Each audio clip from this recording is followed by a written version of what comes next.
Hello everyone! 151 players have made it through the first day of the WSOP $10,000 Six Max tournament. However, there will be a few more participants turning up at the Horseshoe Casino this lunchtime for the kickoff of Day 2.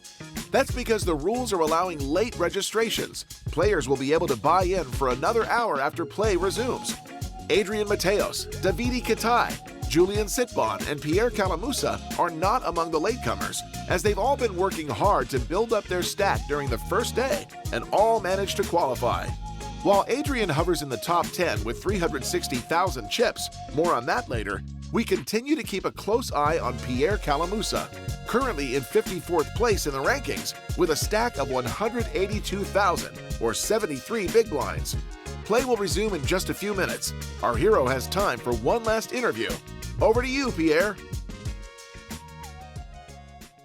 Bonsoir à tous, bienvenue dans le RMC Poker Show. Comme tous les dimanches, on est ensemble pour parler poker, de cartes bien sûr. Et puis depuis une semaine, on est ici au cœur du réacteur, comme dirait Fabien Richard, à Las Vegas, au World Series of Poker. On aimerait parler de notre cher Pierre Calamusa, qui est suivi par les caméras dans la tête d'un pro. On a plein de questions à lui poser. Il est arrivé à Vegas il y a combien de temps, mon Pierrot? Une semaine. Une semaine? Normalement, tu arrives plus tôt, hein. Ouais, mais là, c'est vrai qu'avec la paternité, j'ai amené ma fille et ma femme. Ouais, du coup, c'est pas pareil. Hein. On salue, qu'on embrasse. C'est vraiment génial. Ouais, bien évidemment, je les embrasse, c'est que je les vois pas trop du coup en ce moment parce que je joue pas mal. Mais on a fait un Vegas différent. Avant, c'était strip club, alcool et compagnie, et maintenant, c'est tu vas au Rainforest, tu sais l'espèce de restaurant en jungle. En jungle avec les 3 gosses, parce que je suis avec la famille de Davidi aussi. Ah, vous êtes avec la famille de Davidi, tous ensemble? On a une ensemble villa ensemble, ouais. Ah, c'est super sympa. C'est la vie qui passe. C'est la vie qui passe. T'es indigène et après t'as ta petite fille. Est-ce qu'il y a quelque chose qui change? À l'époque, tu venais, bon, là tu viens comme pro, mais tu venais pour les 3 mois. Où tu 3 mois, non, quand même. 2 mois, quand même les 2 mois. T'as déjà fait les 2 mois. Le WSOP ne dure pas 3 mois. Cette semaine. Ouais, bon, 7 hors taxe. Donc pour le coup, est-ce que ça te change le fait de venir juste 15 jours ou une semaine? Est-ce qu'il y a quelque chose qui te, je vais pas dire qui te blesse, mais est-ce qu'il y a un manque? Est-ce qu'il y a un manque? Les WSOP, c'est une aventure que tu peux pas décrire, un espèce de marathon avec des hauts, des bas, une aventure très longue, tu joues tous les jours. Chaque année, normalement, au WSOP, avec Delphine, on pleure. À un moment donné, parce que les nerfs lâchent, parce que tu as une grosse victoire, parce que tu as une énorme défaite. L'année dernière, je me souviens que justement, après ce tournoi à 1979 Bounty, on était en train de faire les vlogs. Je perds 4 fois de suite. Et là, on pleure tous les deux, quoi. Ah oui. Oui, parce que ta femme te suit, c'est elle qui a la caméra. Tous les deux, ça se passe mal, les nerfs lâchent, t'as des aventures de ouf, parfois beaucoup de travail. Tu peux pas le vivre, tu peux pas l'imaginer tant que tu l'as pas vécu. Alors oui, ça fait cette aventure très longue, ça m'a manqué. Après, j'ai bien aimé passer du temps en famille, au Portugal, kiffer. Je suis un peu allé en France aussi, dans le sud de la France, voir ma famille, jouer un peu online, etc. Donc c'était cool. Mais j'aimerais à un moment, et ma fille kiffe Las Vegas, quoi. C'est génial. Ma fille kiffe Las Vegas parce qu'en fait, le matin, tu vas te baigner dans la petite piscine. C'est une ville qui est assez, finalement, friendly pour les enfants. Familiale. Ouais, est-ce qu'elle grind sur, par exemple, sur Dictée Magique? Non, mais tu sais ce qu'elle m'a fait, ma fille? Déjà, elle s'appelle Victoire. Je joue online. Elle me touche le pad, elle me fait aller all-in sur mes tables. Non. Pierre, on va te laisser dans quelques minutes. Tu vas jouer le Day 2 du DK Six Max des WSOP. Je le disais, tu es une figure de pro du team Winamax, tu es le roi de la com. C'est une histoire de couple entre toi et Una, c'est une histoire d'amour. Combien de temps? Rarement. 2016, je suis arrivé. Et non, ça marche bien. Ça a beaucoup évolué. Au début, j'étais un peu l'enfant terrible, relation très difficile avec Stéphane, etc. Parce que difficile, pas trop quand même. Parce que j'étais un malade. T'avais une liberté sur les réseaux. J'étais un malade, mais ils m'ont tout pardonné au départ parce qu'ils sentaient que j'essayais quand même de voilà. Mais t'as toujours fait le taf. Non, au début, je faisais pas le taf. Ah, tu faisais pas le taf? Quand même, les premiers épisodes de la tête d'impro, vous vous souvenez? J'étais quand même pas là en fait. Ah ouais, pas là. Ouais. Ah il bon m'attendait chez WAM, il m'attendait chez moi. On voit le réalisateur qui hoche la tête. Premier épisode ever, je m'en battais les couilles. Ah ouais. J'étais là, on verra plus tard, quoi. Bon, tu sais que les caméras t'attendent chez toi. Là, voilà, c'était les erreurs de jeunesse, mais je regrette rien. Et maintenant, c'est vrai que je suis devenu beaucoup plus travailleur, etc. Avec les blocages mentaux, que ça peut engendrer parfois. Hein. C'est-à-dire que plus tu travailles dur, plus tu attends à avoir des résultats. Et quand ils n'arrivent pas, ton cerveau ne comprend plus. Mais voilà, je suis content de la trajectoire de vie que j'ai en tout cas, et aussi de l'évolution que je peux montrer aux jeunes qui va dans le bon sens, je pense. Bon, c'est tout droit. 15e tapis avant le Day 2 du 10K 6 Max des WSOP. On espère fêter un petit bracelet avec toi dans quelques semaines. Grégory Chochon, merci beaucoup. Merci à vous. Merci les gars. Rendez-vous aux Bahamas. Aux Bahamas, mais quand vous voulez. Alors, Jérémy, nous, on repart demain. merci beaucoup pour Merci cette super beaucoup. saison, mon bon dire. On se Eh retrouve ouais. à la rentrée, évidemment. Merci à tous N'hésitez les pas auditeurs. à télécharger le podcast.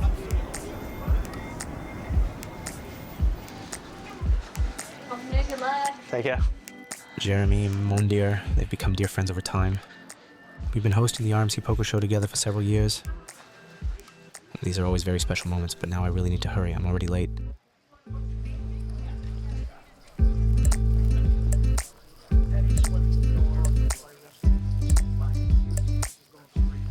I must have missed 5 or 6 hands. Well, it's not a big deal. I have an okay stack.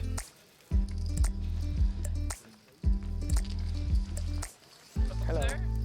Jimmy? My first job is just to observe the table and identify its nature.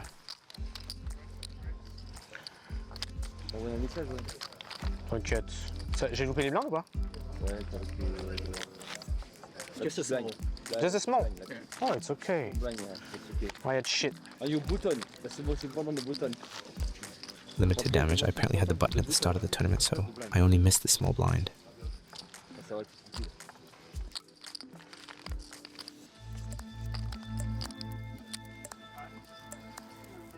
Straight into the action. Ace 2 of diamonds I'm going to raise.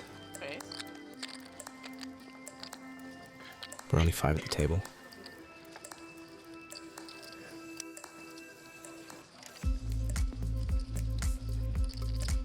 Honestly, I'd be happy with just winning the blinds.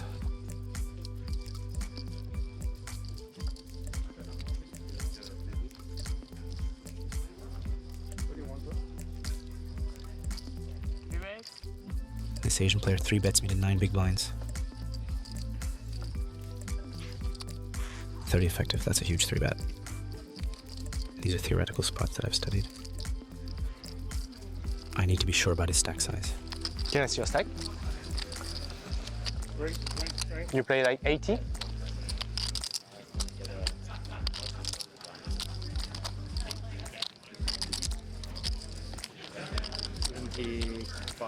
$75?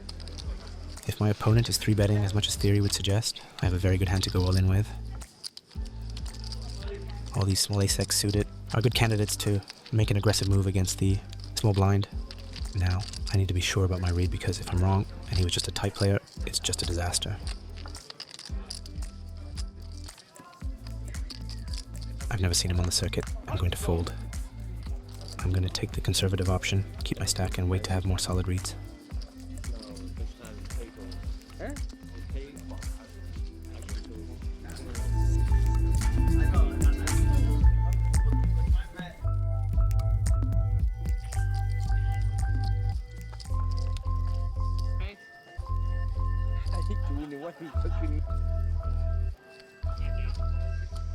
Card dead. It's not good news to start the day.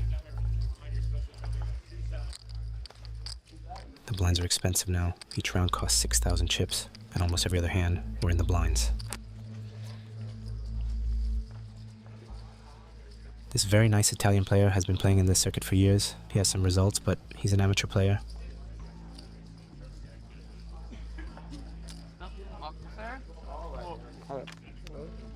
And this player in C6, I think I've played against him before, probably a professional who limps. 7-3 from the big blind. A decent hand to start being aggressive.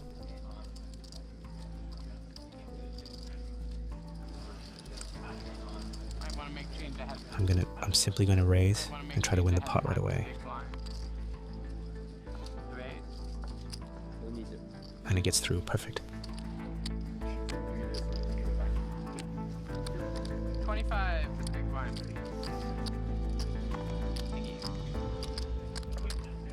People are coughing. There are quite a few sick people. I'm going to need to be careful. You're good? Good. How are you? You good? This isn't the best news. Chidwick sits down on my left. Well, he has a starting stack that's about a little more than 20 blinds and 60,000 he just registered. well, we'll see how it goes.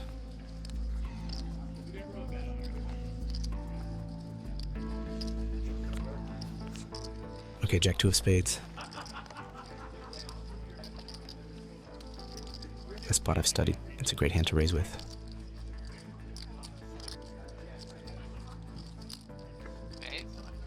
And it wins it easily.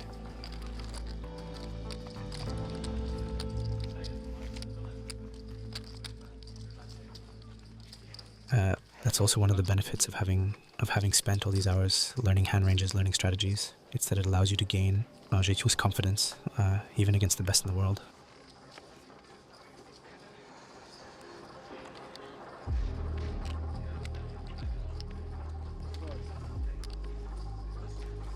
This Jack 2 of spades, ultimately I knew I had to raise it, I just had to do it. One some diamond, turn it up. And top regular not across from me, the response will be tough for him. That's the info we have now. Alright, king queen on the button, perfect. Raise. Raise, and don't say what it was at all. All we know is we think there was a diamond.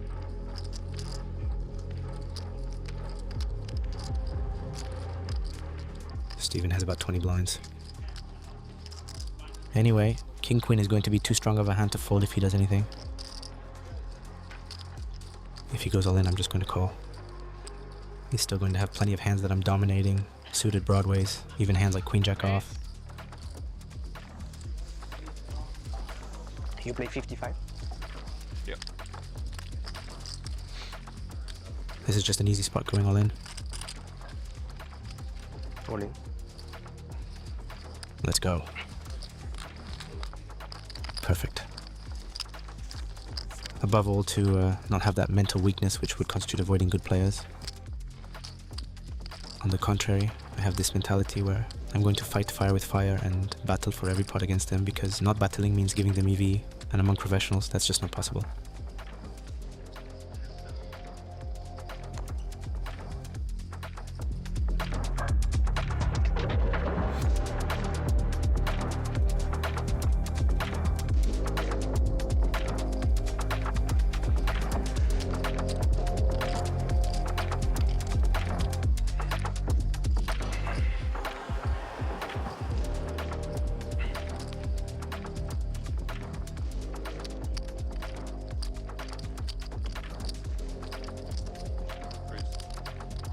Raise.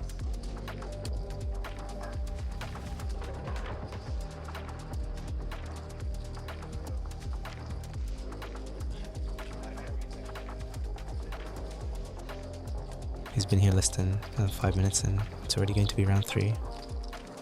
7-6 of spades. Too weak to go all in, too strong to fold, easy call.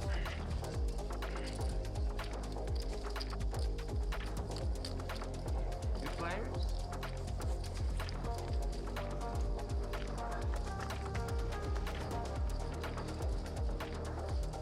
Okay, ace 7-8 with 2 spades. Bottom pair plus a flush draw. I obviously have a monster, especially since he only has 17 blinds. The question is, if he bets, do I check raise or do I check call to trap him?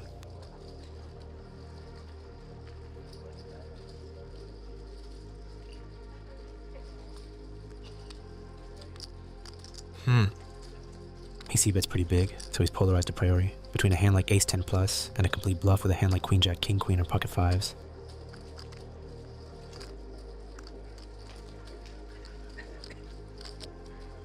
Against this range, I'd rather keep him in the hand with his bluffs.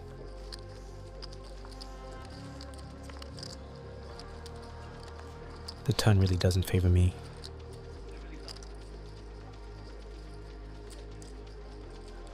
Yes, I have 10-9 in my range, but it won't be strong enough to allow me to develop a betting range.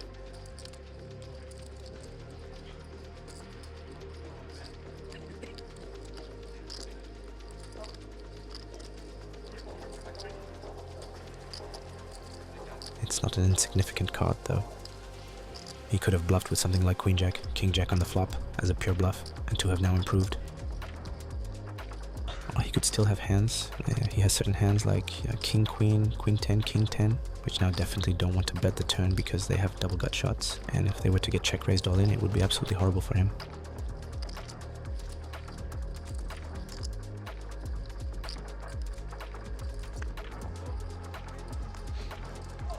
Wow, what's happening? Okay, it's in the main event. So if he has king, queen, king 10, and queen 10, those could be interesting bluff catchers for him if I make a very small bet of one big blind. I could still have 9, 6, 6, 5, or simply a hand like 10, 2 of spades.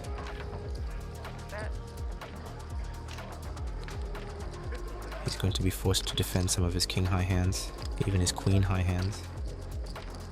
I put him on from time to time, obviously a jack, but also from time to time on a king queen, a king 10, a queen 10 that can't bet the turn to avoid getting check raised all in, now that he's found a stronger draw than on the flop.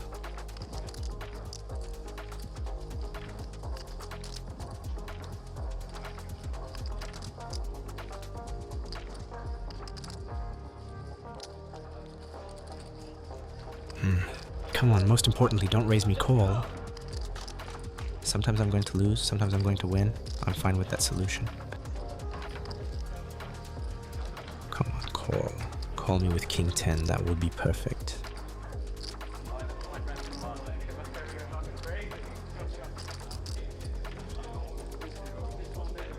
Okay. 7.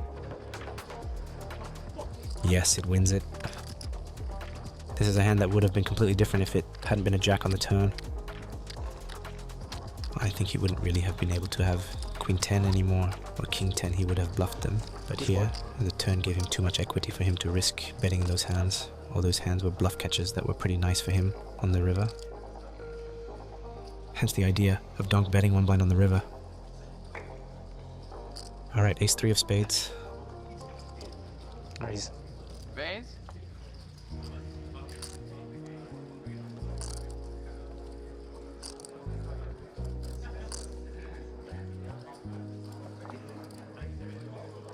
I also need to keep in mind that if I face a 3-bet, I'm still going to have in my arsenal the possibility of 4-betting all in.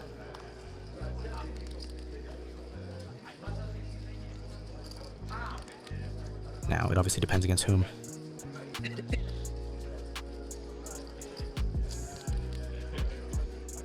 The small blind calls. I can't really see how much he has.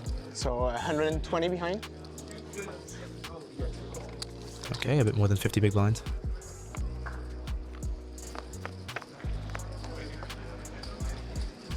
Nine, 2, 7 against the small blind. I'm going to have a polarized c-betting strategy, and this ace 3 seems perfect to bluff with a relatively big sizing.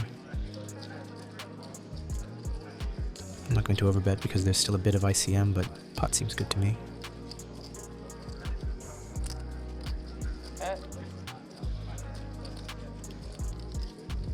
Alright, it gets through smoothly. It's always nice when hands like this work out well. Early in the day, it wasn't going very well. And now I've won the last 3-4 hands and I'm feeling confident.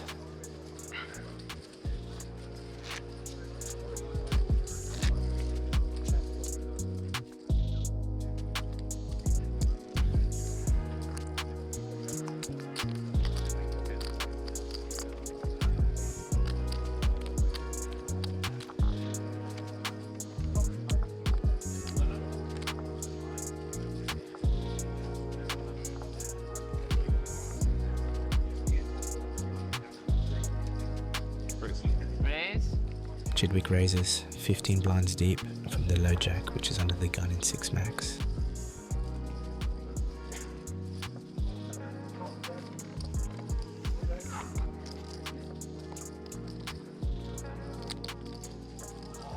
I have 8-7 in the big blind, a pretty easy defense.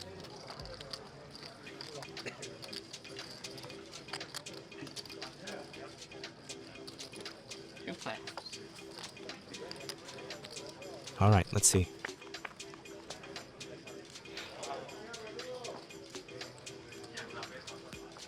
I have a gut shot. Check. Have a backdoor flush draw. The question is, if he bets, do I do something?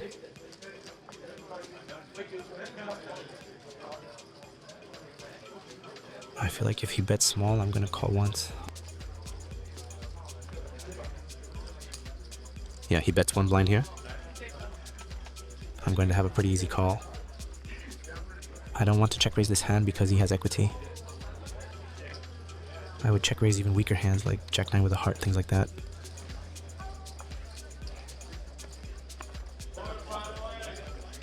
Okay, the turn is a 3. It's actually a very good card for my range, and not at all for Steven's range. I can have 5-4 offsuit quite often, and I can always have 2 pair from time to time. Anyway, I have a hand that's too weak to check call, so I'm just going to try to bet it to make him fold his nothing at all. And I will still have the option, if he just calls, to bluff the hearts on the river, for example.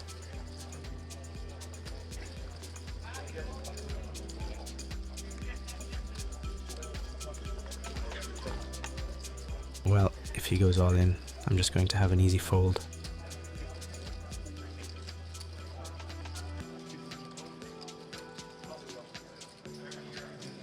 Come on, fold. Come on, fold, Mr. Mustache.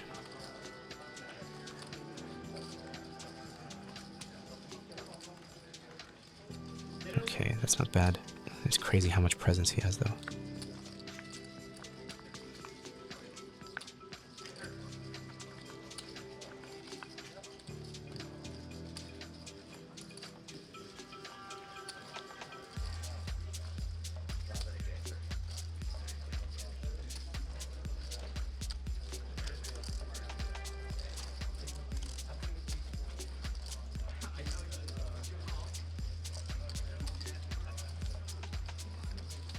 Wow, well, GG. All in? 8 high is not going to do it. Alright, a small hand lost.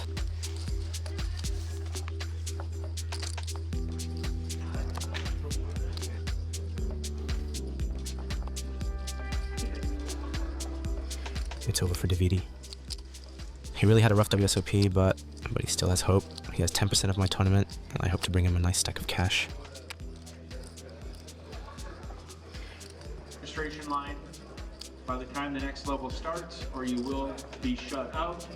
So if you're a late registrant to this tournament, make sure that you're in the line in just over 9 minutes, or you will be shut out of this event. Players, if you'd like to register, it's all top regs there. You make your way down to registration, get signed up. Brock Wilson, Espen, the Turkish player who's a regular in super high rollers. Make it. It is in Paris. 8-6 of clubs. Oh.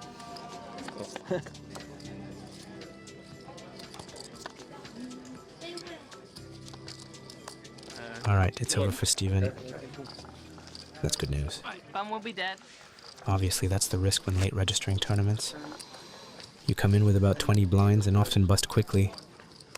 Well, at least he didn't waste his time. He played for a little less than an hour. $10,000 per hour, though.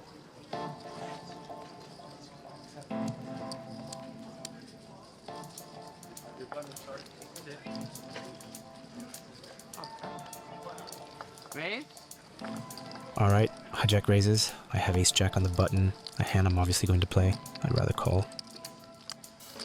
Yeah, I think calling is better here. It's too strong to turn it into a bluff right now, especially since I have him covered. I want to play quite a few hands in position against him. I'm going to be able to have a lot of latitude to play post-flop.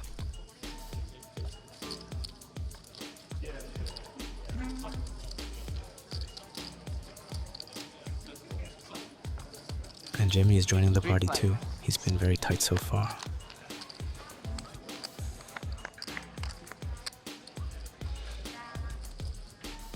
Three-way is really not my specialty. It's actually my weakest game.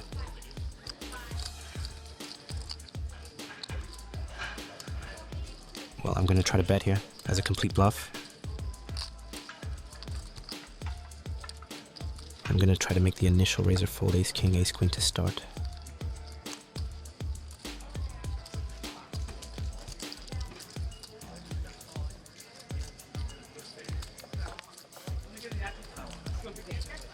Come on, fold. I still have a bit of equity when I get called by pocket eights or something like that.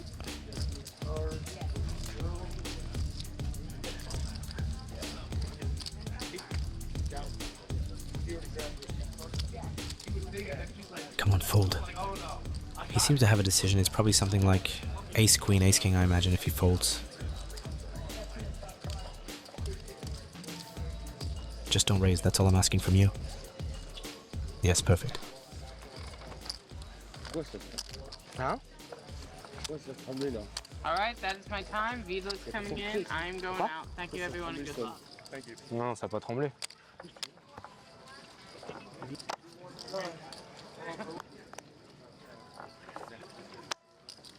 Card deadened, and after one level you have 60,000 chips that have flown away.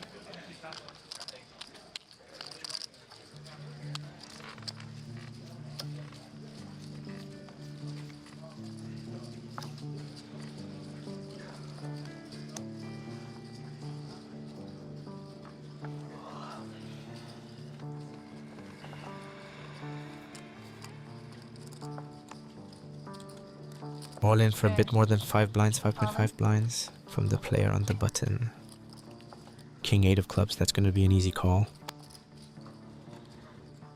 It's called. Now I have to pray that the big blind doesn't make a move. Please just don't go all in. Okay, that's nice. Alright, now what do you have? Yes. That's the best possible situation. Obviously, I'm dominating him, and on top of that, this dead money from the big blind. Oh boy. Yeah, come on. No, no, no, no, no. Two of spades. 2 of spades. Pretty nice, pretty nice. These are small pots, of course, that are worth about 10 blinds. But at this point in the tournament, it represents money, and more importantly, it represents playability for me. It represents the possibility of using more potential weapons to counter my opponents than if I had lost and fallen back to being a bit more short-stacked.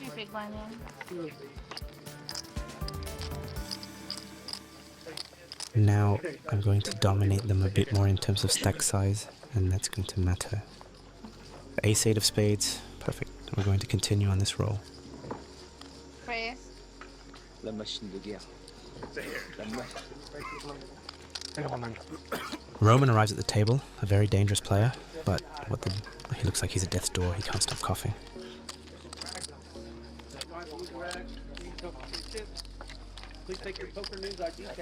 You really need to wear a mask in these conditions. I don't want to get sick. I don't want to infect my little baby. It could be dangerous for her. These are really basic rules to protect yourself and others when you're that sick. Jimmy also has a little baby, a young child, so it's not good news that Roman's arriving that sick.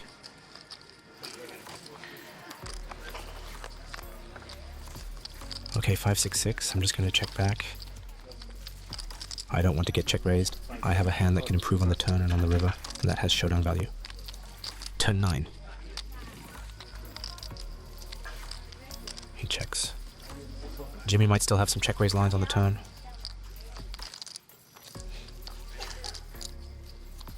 And 10th, well, if he checks, I'm going to check. Check.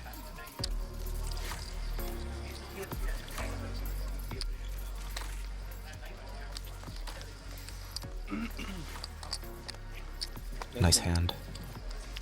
You're good? A little bit sick the last 2 days.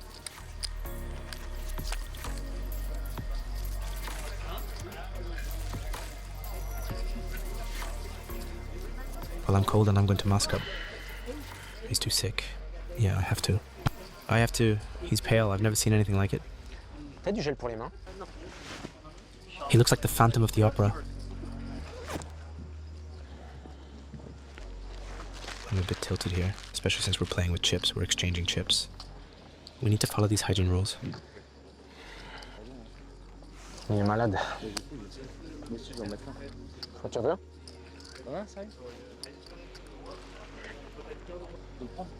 Vas-y, comprends. Vas-y.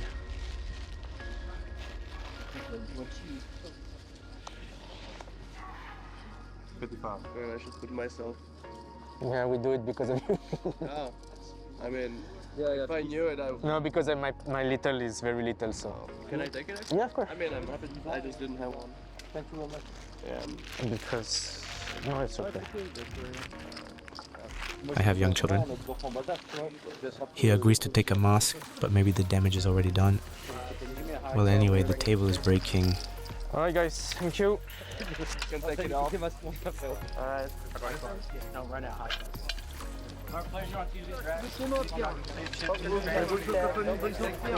Merci 509-2.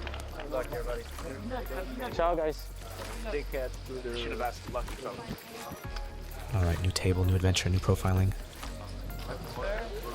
Hello. Okay, who do I have here? This American player, I can't remember his name, but he plays high stakes. And this one, I don't know who he is. A French player, I think. I can't remember his name. A Turkish player who just registered a high roll as regular. His Chinese player, I don't know who he is. Well, this is actually a very good table.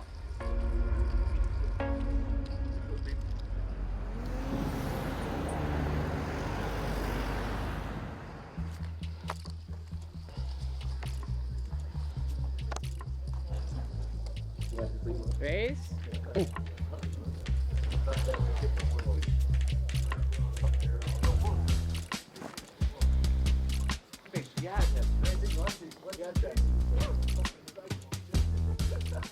Jack 10 of hearts. I'm going to use this hand to 3-bet. We're playing a bit little less than 50 blinds against this Asian player. I don't know.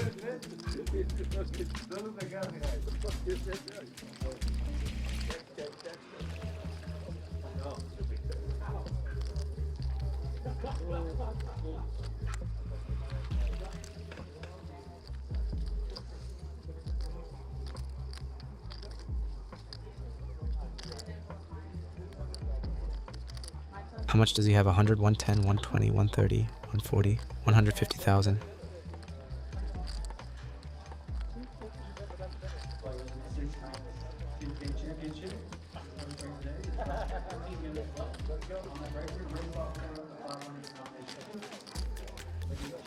I'm trying to read his body language. Okay, he looks ready to 4-bet.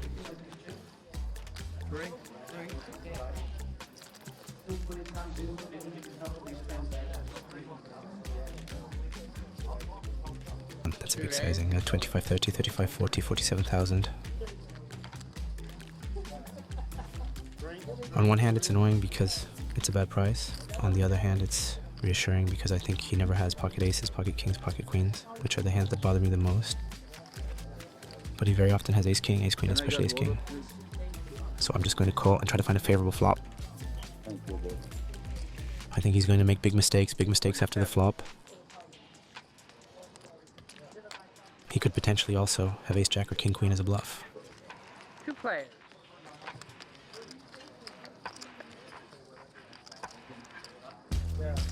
Ah, that's a great flop there. Top pair, plus backdoor flush draw, plus open-ended straight draw. Well, obviously, I have a monster now that I'm never going to fold, especially if he has ace king, ace queen.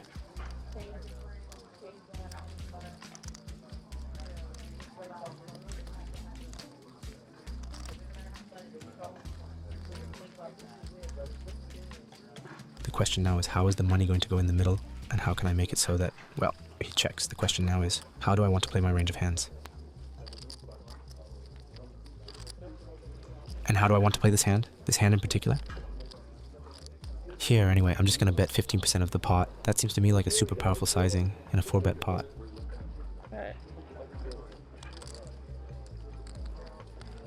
He's already going to be super troubled with a hand like ace king.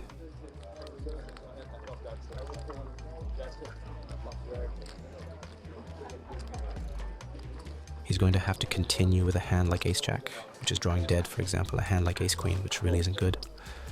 And that will allow us to have 60% of the pot to play on the turn.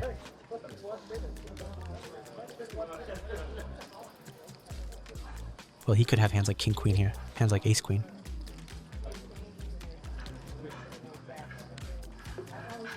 Or should I go all in, or should I bet small? I'm simply going to go all in. There's not enough left behind to play with. If he folds ace king or ace queen, that's not so bad. All in. From time to time, he might hype himself up to call with ace jack. All good, he folds. Whew, that's a good appetizer, and it's an important pot. That's going to allow me to have a bigger stack. 125. By the way, we're going to start having a bit of ICM. The bubble is going to get closer. It's starting to get a bit closer. Of course, it's not in people's minds yet, but we're going to get closer to that phase where the atmosphere is going to be a bit more subdued, where there will be a bit fewer people, a bit fewer tables, where obviously decisions are going to be more and more important.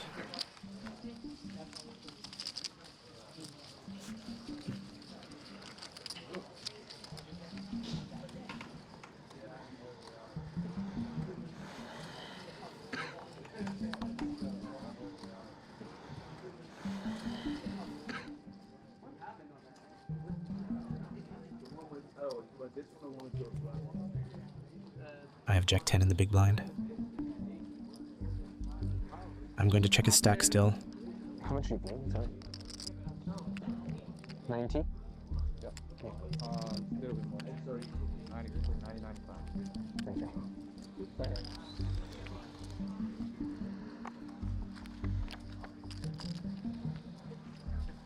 A great top pair. Well, I'm going to attack with a value bet. I'm going to use this sizing, I think, 1 big blind, 1/3 of the pot. This will also allow me to bet the 7s and 3s for protection.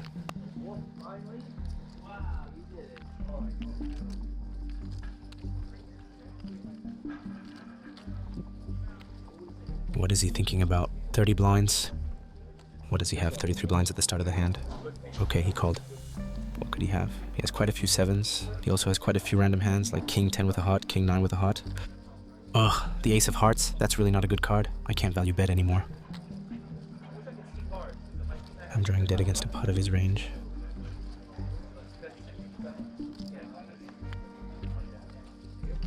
I have a 9. Okay, that might complete potentially 10-8 offsuit.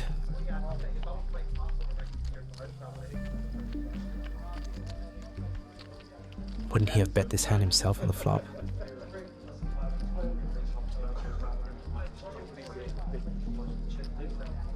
Two-thirds pot. A priori. I'm not going to fold. I can think of a lot of hands, completely random hands here. King 8 with a heart, sometimes even 3s or 7s that are bluffing from recreational players.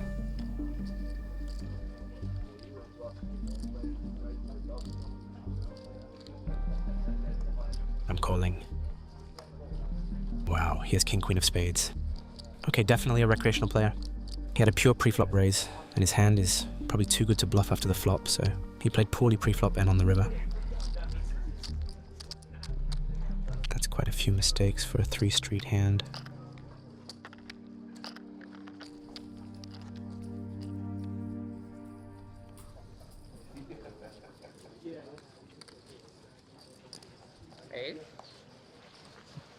And it's the break.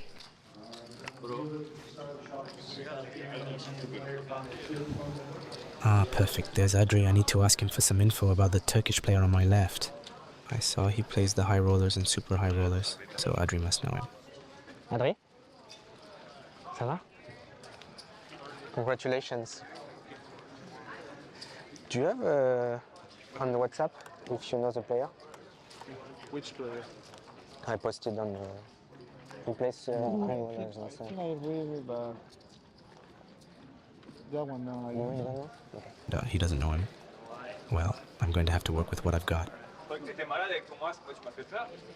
Hein? Non, c'est Rabec, frère, il est arrivé, il est à l'article de la mort, mon frère. Rabec? Ouais. En plus, tu m'as fait des câlins hier, je me suis dit, putain, il va me cuire, lui. De quoi? Je croyais que t'étais malade quand j'étais avec les masses. Non, non, ça va, c'est lui, mais c'est pour ma petite, tu vois. Il arrive, il est mort. Ça, t'as des jetons, toi? Ouais, j'ai 300, j'ai que des tables faciles. C'est vrai? Ah, ok, ouais. Enfin, j'ai eu Chidwick, mais je l'ai cuit, il arrive avec Van Blanc. J'avais que des mains. It's true that it's nice to have hit some cards. The Jack 10 of Hearts did some good.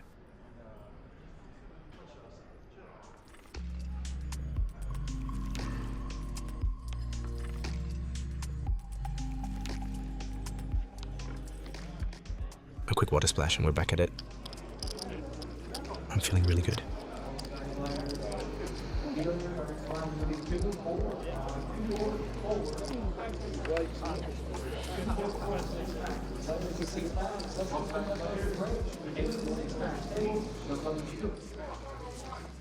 ICM 33.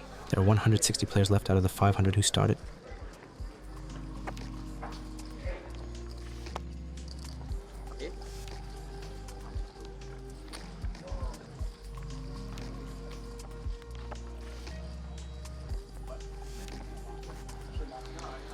This is really the moment when strategies are going to change a little bit.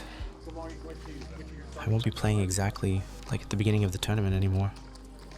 Well, I personally have a big stack, so it shouldn't impact my game too much either, but it should impact the short stacks game in particular. Cool.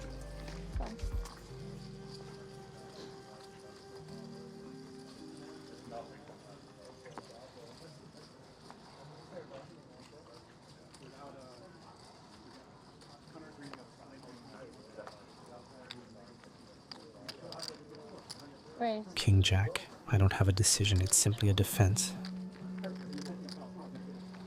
Can I see your stack?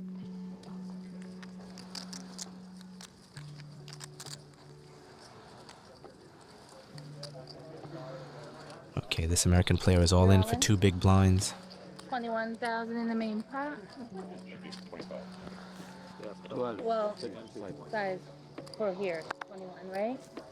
7, 14, 21. Go towards that. You guys are heads up. You're eligible for this. 25 in the main pot? Yes, sir.